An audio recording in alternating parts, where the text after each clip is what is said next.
بوڑھے مسلمان کو بخش دیا جائے گا، کیا یہ صحیح ہے؟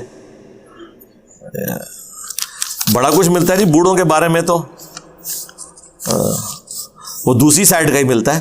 یہ ٹھیک ہے، ابو داؤد میں حدیث ہے کہ جس کی داڑھی سفید ہو جائے تو اللہ تعالیٰ اس سے حیا فرماتا ہے۔ اس کا یہ مطلب نہیں ہے کہ کام چک کے رکھے، ہاں یہ نہیں ہے۔ اسلام میں جس کی داڑھی سفید ہوئی، مراد یہ کہ اللہ تعالیٰ اس کو رسپیکٹ دیتا ہے کہ اس نے اپنی جوانی سے لے کے بڑھاپے تک مجھے رسپانس کیا ہے۔ یہ نہیں ہے کہ کام چک کے رکھا ہے، خالی مسلمانوں کے گھر پیدا ہوا ہے اور داڑھی کالی سے سفید ہوگی تو اب جنتی ہو گیا۔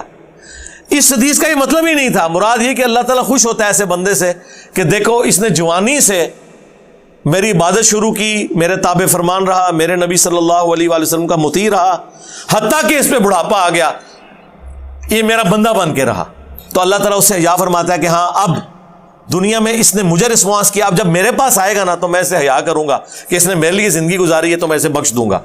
یہ معنی تھا اس کا۔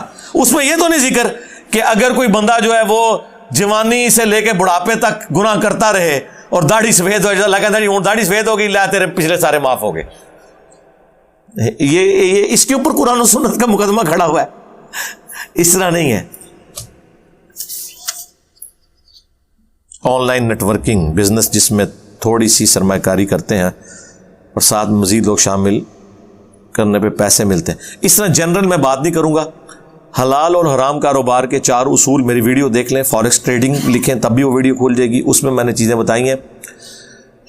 2 بنیادی چیزیں ہیں جن کا آپ نے خیال رکھنا ہے۔ ایک تو یہ ہے کہ اس کاروبار میں سود یا جوئے والا کوئی معاملہ نہیں ہونا چاہیے، اور دوسرا جو اس سے بھی زیادہ امپورٹنٹ ہے کہ وہ غرر اور دھوکے پہ مبنی نہ ہو، یعنی فزیکلی وہ چیز ایگزسٹ کرتی ہو۔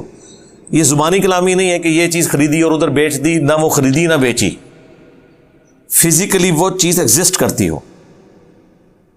ہاں یہ تو ہو سکتا ہے کہ سافٹ اس طرح کے معاملات ہوتے ہیں، ہم بکنگز کرواتے ہیں، وہ علیحدہ چیز ہے۔ ڈراپ شپنگ جو ہے وہ علیحدہ سے، اس پہ میری ویڈیو ریکارڈ ہے، ڈراپ شپنگ لکھیں اور اسی ویڈیو کے اندر۔ تو باقی جو آن لائن اگر تو حلال کام کا کاروبار ہو رہا ہے اور اس کے اوپر آپ کو کوئی فائدہ مل رہا ہے اور اس میں کوئی دھوکہ نہیں ہے، وہ واقعی ایگزسٹ کرتا ہے اور اس میں سے واقعی نفع ہوتا ہے اور وہ ڈکلیئرڈ بھی ہو کاروبار۔ یہاں پہ آپ کو پتا ہے کہ پاکستان میں آپ جو کاروبار کرتے ہیں تو اینول رپورٹ میں اس کاروبار کو ڈکلیئر کرنا ہوتا ہے، جو کمپنیاں رجسٹرڈ ہوتی ہیں اسٹاک ایکسچینج کے اندر۔ اس لیے میں کہتا ہوں جب تک اسٹاک ایکسچینج میں کوئی کمپنی رجسٹر نہیں ہے، آپ کیسے چیک کر سکتے ہیں کہ یہ کیا کاروبار کر رہے ہیں اور ان کو کتنا نفع ہوا کتنا نقصان ہوا؟ وہ سارے ڈبل شاہی ہوں گے نا۔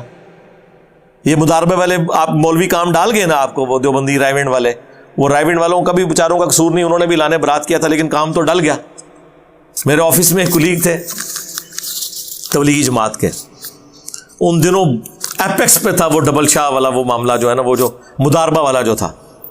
تو پنڈی اسلام آباد میں وہ میرے پاس آیا، کہتا ہے میری بہن جو ہے نا وہ بیوہ ہو گئی ہے، تو کوئی کاروبار کرنا چاہتا ہوں۔ تو میں نے سوچا کہ میں نا یہ ان کو دیتا ہوں، وہ کاروبار کرتے ہیں، ان کے بڑے سٹورز ہیں، یہ ہے وہ ہے، تو وہ اتنا پروفٹ وعدہ کر رہے ہیں۔ میں نے کہا تم ان کا دفتر پہلے وزٹ کر کے سارے چیزیں دیکھ کے مجھے بتاؤ۔ دفتر وزٹ کر کے آیا، میں نے کہا یہ مجھے بتاؤ وہ گورنمنٹ کے پاس رجسٹرڈ ہے کہیں پہ؟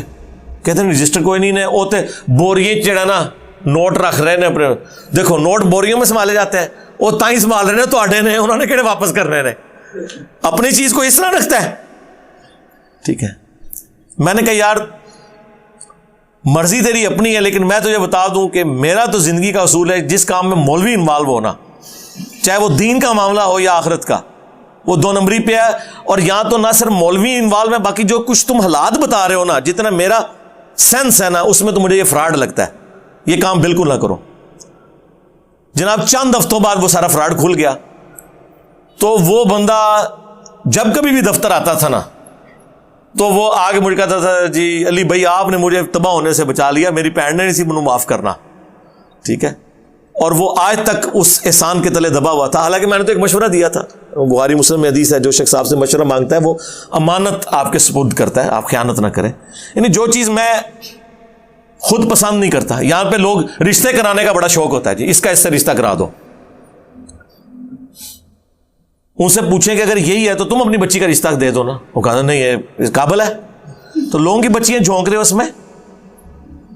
آپ اپنے آپ کو اس جگہ رکھیں جو بخاری مسلم میں حدیث ہے کہ تم میں سے کوئی شخص مؤمن نہیں ہو سکتا جب تک کسی دوسرے کے لیے وہی چیز پسند نہ کرے جو اپنے لیے پسند کرتا ہے.